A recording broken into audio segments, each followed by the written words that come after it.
नाज़रीन, पीर वसन में नौजवान इत्तेहाद सॾ ते पाणी खोड़ खिलाफ़ मार्च कयो वियो। तफ़सील हिन रिपोर्ट में। असीं पीरवसण प्रेस क्लब ते मौजूद आहियूं, जिथे पीरवसण ऐं पीरवसण जे आस पास जे आबादगारनि पारां ऐं नौजवान इत्तेहाद पारां 2 किलोमीटर जो लॉन्ग मार्च करे पीरवसण प्रेस क्लब ते पाणी जे मुसलसल खोट जे करे एहतजाजी मुज़ाहिरो कयो आहे। अचो त हिननि सां ॻाल्हि ॿोल कयूं त हिननि जो छा चवणु आहे। अॼु नौजवान इत्तेहाद पीरवसण जी तरफ़ां 2 किलोमीटर गर्मी में असां ही मार्च कयो आहे। असांजो मक़सदु इहो आहे त तालकी ठरीमीरा जे अंदरि जेके नंढा वॾा कच्चा पक्का वाह आहिनि समुरनि खे पाणी न वञे। असांजा ढोर ढगा माल ज़मीनूं बिल्कुलु बंजर बणिजी चुकियूं आहिनि। ज़मीनूं हिन वक़्तु आबादी नथियूं ॾेई सघनि। जेके असां वण काया उहे ॿिज बि ख़तमु थी चुका आहिनि। ॿीहर असांखे उहे काइणा पवंदा। इलाही नुक़सानु थिए पियो। मालवंद बि माण्हू नुक़सान में आहिनि ऐं ज़मीनदार माण्हू नुक़सान में आहिनि। ऐं जेकॾहिं हिते इहा ॻाल्हि चइजे त ज़मीनदार पंहिंजा शाखूं राति जो खुलराए पाणी भराईंदा, इन में बि का कूड़ी ॻाल्हि न आहे। इहो बि सची ॻाल्हि आहे त राति जे पेटनि में ज़मीनदार पंहिंजो उहे शाखूं खुलराईंदा। जीडीए जे टोटल उम्मीदवारनि तरफ़ां हिन एहतजाज जी भरपूर हिमायत कयूं था ऐं जीअं अलीबहर शाह खे पको कयो वञे, जीअं सभिनी वाहन खे पको कयो वियो आहे ऐं पाणी जी खोट पूरी करी वञे। घणे अरसे खां असां पीरवसन नौजवान इत्तेहाद जी प्लेटफार्म तां मुख़्तलिफ़ तंज़ीमूं ऐं मुख़्तलिफ़ मकतब फ़िक्र सां असां पंहिंजी बुनियादी सहूलियतुनि जे लाइ एहतजाज कोशिशि करे रहिया आहियूं ऐं जिदोजहद करे रहिया आहियूं ऐं दाहूं करे रहिया आहियूं त असांखे पंहिंजी बुनियादी सहूलियतूं ॾिनियूं वञनि।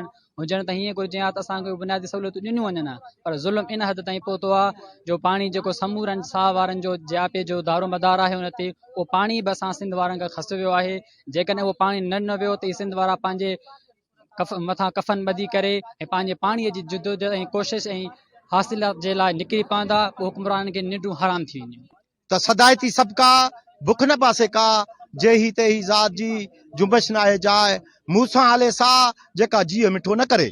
ही असांजी जदोजहद ही नौजवान इत्तेहाद पीरवसण जे तरफ़ां जेका शुरूआत थी आहे, इंशाअल्लाह इहा कामयाब थींदी। ऐं पाणी जो मसइलो सिंध जो अहम मसइलो आहे, छो जो जेको ॾाढ आहे पंजाब जी उहा सिंध ते ॾाढ हले पई। असीं इहा ॾाढ बर्दाश्त न कंदासूं ऐं पेटीएल तालका ठरीमीरो आहे पूरी तंज़ीम असां हिते जेको आहे मौजूदु आहे ऐं हिननि सां असीं गॾु आहियूं पाणी जे मसइले ते।